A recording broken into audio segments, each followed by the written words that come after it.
यह देश के लिए फख्र की बात थी। इसको राजनीतिक दृष्टिकोण से रख करके कांग्रेस ने जो बॉयकॉट किया है वह बहुत ही शर्मनाक है।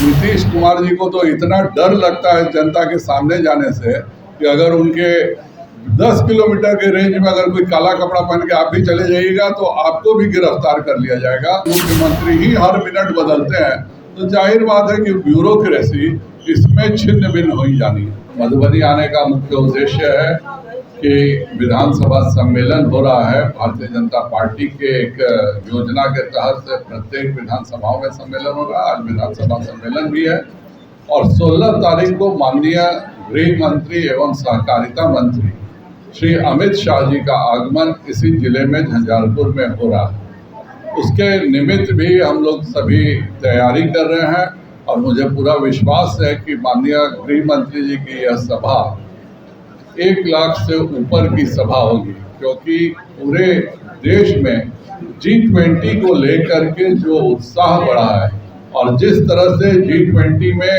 सभी देशों ने भारत का सम्मान किया, न केवल सम्मान ही किया बल्कि यह इस लिए भी ऐतिहासिक है कि पहली बार जो भारत ने वादा किया था कि हम नवीकृत ऊर्जा के क्षेत्र में काम करेंगे, आज दुनिया के सभी G20 देश जिनके पास लगभग 85% दुनिया की अर्थव्यवस्था है, उन्होंने तय किया है कि हम अपना नवीकृत ऊर्जा के क्षेत्र में 3 गुना कैपेसिटी बढ़ाएंगे। और भारत के लिए विशेष दिन भी रहा G20, क्योंकि भारत से सीधी ट्रेन यूरोप जाएगी और इसके लिए भारत, सऊदी अरब, UAE, इटली सभी देशों का सहयोग मिलेगा।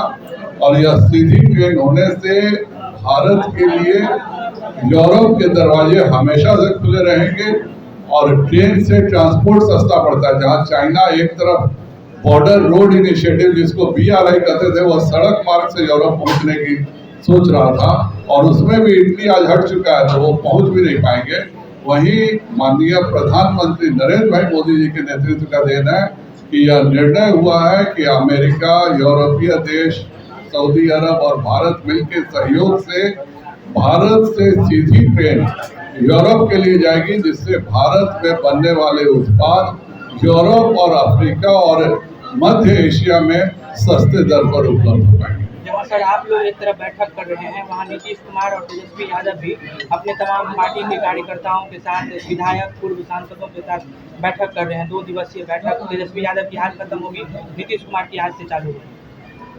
बैठक किसी भी दल का अधिकार है, लेकिन जिन दलों में उछल कूद की आदत है वहाँ कार्यकर्ताओं को भी बैठने की आदत नहीं होती है।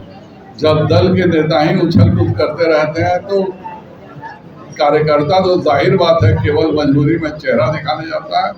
भारतीय जनता पार्टी का यह सालों भर चलने वाली योजना है। नया नया सीखने का प्रयास दोनों दल कर रहे हैं, पर नकली नकली होता है और असली असली होता है।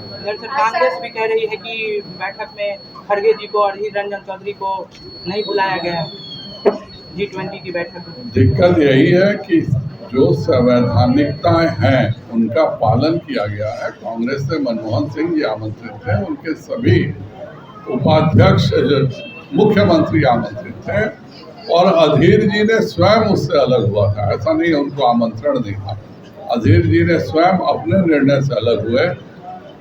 यह देश के लिए फख्र की बात थी। इसको राजनीतिक दृष्टिकोण से रख करके कांग्रेस ने जो बॉयकॉट किया है वह बहुत ही शर्मनाक है।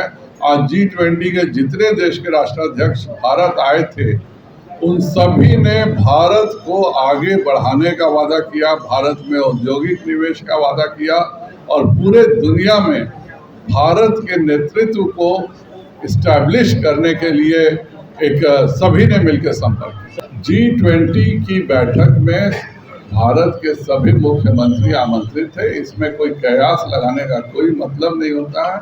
यह एक राजनीतिक प्रोटोकॉल होता है और राजनीतिक प्रोटोकॉल के तहत ही सबको बुलाया जाता है। यह कांग्रेस की छोटी सोच है यह हम लोगों की एक इंटरनल बैठक होती है और हमारा लगातार हम बूथ पर कैसे कार्य कर रहे हैं, पन्ना प्रमुख कैसे कार्य कर रहे हैं, जिले में कैसे इस कार्य हो रहा है, विधानसभाओं में कैसे कार्य हो रहा है, इसकी हम लोग लगातार समीक्षा करते हैं। पिछले महीने भी मैं आया था, आप सबों से मिला था और तब भी मैं कहा था कि मैं हर महीने मधुबनी लोकसभा में। सर, अमित शाह का जिसे दौरा है झंझारपुर में गृह मंत्री जी का, जेडीयू का कहना है कि कई बार इस बार शायद 5 या 6 बार गृह मंत्री जी बिहार आएंगे, वो भयभीत हो गए हैं इसीलिए आ रहे हैं। दिक्कत क्या है कि उनके यहाँ नेता जो हैं वह केवल चुनाव के मौसम में मेढक की तरह निकलते हैं।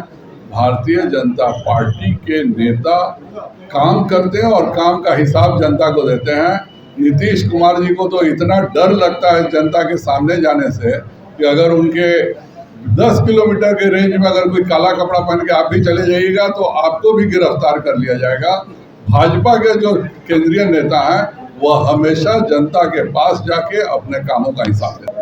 एनडीए की जो जहाँ पे भी एनडीए के मुख्यमंत्री थे वहाँ एनडीए जीता है। जहाँ पे अब केरल में उनके मुख्यमंत्री के देहांत से, पूर्व मुख्यमंत्री के देहांत से होता, इस तरह की सीटें उपचुनाव कोई, चाहे हम जीते चाहे वो भी जीते हैं, लेकिन यह कोई पैरामीटर नहीं होता है।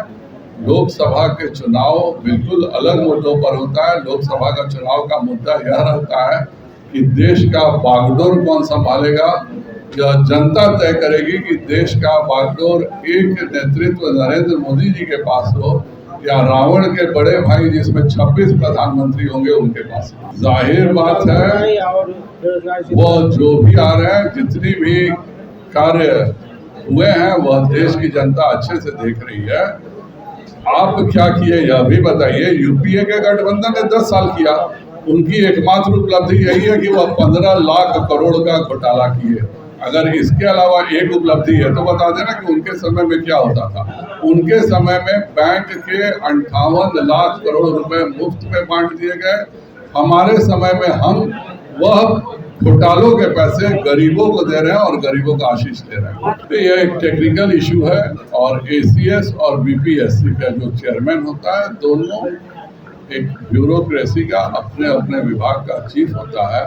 बिहार का दुर्भाग्य यही है कि चूंकि मुख्यमंत्री ही पलटी मारते रहते हैं, तो जब मुख्यमंत्री पर कोई अपने ऊपर भरोसा नहीं है, मुख्यमंत्री ही हर मिनट बदलते हैं, तो जाहिर बात है कि ब्यूरोक्रेसी इसमें छिन्न भिन्न हो ही जानी है। अभी मैं जीवन में पहली बार सुन रहा हूँ कि कोई लोकसभा का सांसद जो है वह विधानसभा में कुछ बन सकता है। न मैं आज तक सुना हूँ न मैं जानता हूँ।